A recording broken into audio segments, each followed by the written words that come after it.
Assalamualaikum warahmatullahi wabarakatuh. Perkenalkan, saya Justina Jaziro, guru fisika di SMA Negeri 16 Garut. Pada video kali ini, saya akan membahas masalah kemampuan literasi murid yang masih rendah, terutama dalam memecahkan masalah. Lalu apa kaitannya dengan model Problem Based Learning atau PBL? Yuk kita simak selengkapnya di video berikut. Baik, kita mulai dengan deskripsi permasalahan. Seberapa pentingkah literasi dalam kemampuan memecahkan masalah? Pastinya penting. Namun, berdasarkan hasil rapor pendidikan SMA Negeri 16 Garut tahun 2021 menunjukkan bahwa kemampuan literasi murid telah mencapai batas kompetensi minimum dengan nilai 1,90 dari nilai maksimum 3,00. Artinya, kemampuan literasi murid dianggap cukup. Tapi, ada catatan khusus bahwa perlu upaya mendorong lebih banyak siswa menjadi mahir. Artinya, sekolah perlu memberikan ruang yang lebih banyak untuk siswa melatih kemampuan literasinya sehingga menjadi mahir. Pada video kali ini, saya akan fokus kepada literasi sains. Apa itu literasi sains? Yaitu kecakapan untuk memahami fenomena alam dan sosial di sekitar, serta mengambil keputusan yang tepat secara ilmiah. Namun, hasil penelitian Utami, Suciati, dan Prayitno menunjukkan bahwa rendahnya kemampuan siswa dalam memberikan jawaban pertanyaan menggunakan konsep sains dalam memecahkan masalah mengindikasikan bahwa kemampuan literasi sains siswa rendah. Sayang sekali ya. Lalu, apa sih faktor penyebab rendahnya literasi sains? Berdasarkan hasil kajian literatur dari jurnal dan hasil wawancara bersama Bapak Kepala Sekolah, Wakasek Kurikulum, rekan sejawat, dan para pakar, saya dapat mengambil dua kesimpulan penyebab rendahnya literasi sains. Yang pertama, pembelajaran yang kurang melibatkan proses sains. Dalam hal ini, jarang sekali menggunakan pendekatan sains yang kita kenal dengan 5M, yaitu mengamati, menanya, mengumpulkan informasi, mengasosiasi, dan mengkomunikasikan. Faktor yang kedua adalah kultur literasi di sekolah yang belum optimal. Meskipun banyak sekali fasilitas literasi yang ada di sekolah, namun sayangnya tidak didukung dengan budaya literasi yang kurang optimal dilaksanakan di sekolah. Lalu, alternatif solusi apa sih yang bisa kita lakukan untuk meningkatkan kemampuan literasi sains dalam memecahkan masalah? Nah, ini dia. Penggunaan modul interaktif Canva dalam model Problem Based Learning atau PBL. Apa itu?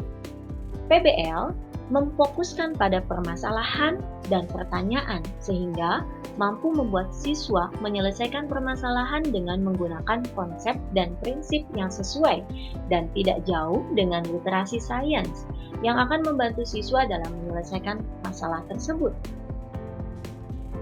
Lalu modul itu sendiri adalah modul elektronik yang dibuat menggunakan salah satu aplikasi yaitu Canva. Mengapa saya memilih Canva? Karena dalam Canva menyediakan fitur-fitur yang interaktif dan pastinya menarik. Seperti halnya saya membuat video ini juga menggunakan video presentasi Canva loh. Menarik bukan? Nah, untuk yang penasaran bentuk modul interaktif yang saya buat seperti apa, di bawah video ini akan saya sematkan link modul elastisitas Pegas. Next. Lalu apa kaitannya dengan PBL yang dikaitkan dengan penggunaan modul dalam model pembelajaran Problem Based Learning? Kita harus tahu ya, sintaks PBL. yang terdiri dari 5 tahapan.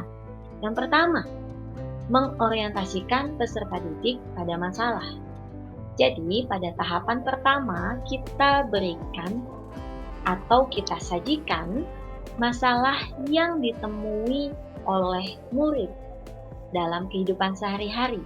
Artinya, masalah yang dipilih guru harus kontekstual sesuai dengan kehidupan nyata murid. Contoh, orientasi masalah elastisitas pegas yang saya tampilkan adalah masalah Mega yang bisa tidur dengan nyaman, dengan nyenyak karena kasur spring bed-nya. Namun pada suatu hari, banyak keluarganya, banyak saudaranya yang datang berkunjung ke rumahnya, sehingga harus tidur di kasur Mega secara bersamaan. Nah, 4 saudaranya ini mempunyai berat yang berbeda-beda dan besar tentunya. Nah, inilah masalahnya. Keesokan harinya ternyata Mega merasa tidak nyaman lagi tidur di kasur spring bed-nya. Ia merasa ada bagian spring kasurnya yang tidak beraturan keadaannya. Nah, dari orientasi masalah ini, lalu kita membuat peserta didik agar bertanya-tanya mengapa hal tersebut bisa terjadi dan mencoba memberikan hipotesis masalah tersebut. Next step, pada langkah kedua, mengorganisasikan peserta didik. Peserta didik dibagi menjadi 4 kelompok atau tergantung jumlah siswa yang diampu oleh Bapak Ibu guru. Biasanya saya sendiri dalam satu kelompok terdiri dari 4-5 orang. Nah, apa yang dilakukan? Di fase yang ini, peserta didik mengumpulkan informasi dengan cara mendiskusikan konsep elastisitas pada pegas agar dapat menjawab permasalahannya. Nah, disinilah penggunaan e-modul interaktif Canva yang sudah saya sematkan di bawah video ini. Jadi, sebelumnya e-modul interaktif ini sudah dibagikan sebelum KBM berlangsung, sehingga peserta didik dapat belajar secara mandiri atau mempersiapkan diri sebelumnya. Dan juga bisa diakses saat proses pembelajaran juga. Next step. Langkah ketiga adalah membimbing penyelidikan individu dan kelompok. Pada tahap ini, saya menggunakan eksperimen virtual melalui PET simulation. Nah, peserta didik melakukan penyelidikan kelompok untuk menentukan atau menemukan faktor-faktor yang menyebabkan permasalahan yang ditampilkan. Nah, ini adalah link petcolorado.edu atau PET simulation dalam hukum HUK. Dan percobaan ini dilengkapi dengan LKPD online yang saya desain juga menggunakan liveworksheets.com. Sehingga dalam proses pembelajaran ini semuanya menggunakan teknologi atau ICTS. Berikut link LKPD online menggunakan liveworksheet yang bisa Bapak Ibu coba lihat bentuknya. Mengapa saya memilih liveworksheet? Karena di dalamnya bisa lebih interaktif, bisa menampilkan video, bisa memberikan jawaban yang terkoreksi otomatis, sehingga pastinya ini akan memudahkan pekerjaan guru dalam mengoreksi hasil LKPD siswa. Menarik bukan? Berikutnya, fase yang keempat, yaitu mengembangkan dan menyajikan hasil karya.